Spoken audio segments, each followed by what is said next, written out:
Pinatunayan muli ng South Cotabato na ito pa rin ang isa sa mga nangungunang tourism destination sa Region 12. Nakita kasi sa pinakauling datos ng Department of Tourism o DOT-12, nakapansin-pansin ang pagtaas ng bilang ng mga turistang dumating sa lalawigan noong 2025.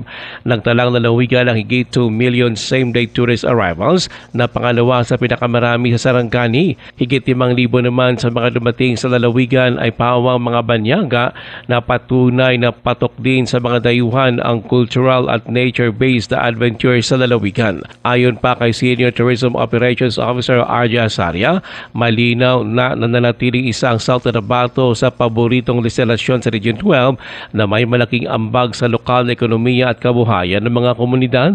Kabilang naman sa mga pangunahing atraksyon sa lalawigan ang Lake Hulon at ang Seven Falls sa Lake Cebu na patuloy na dinarayo ng mga eco-tourist at adventure seekers.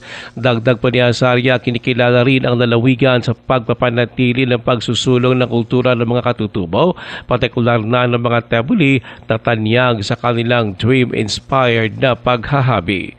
Ruel Osano, NDBC Bida Balita.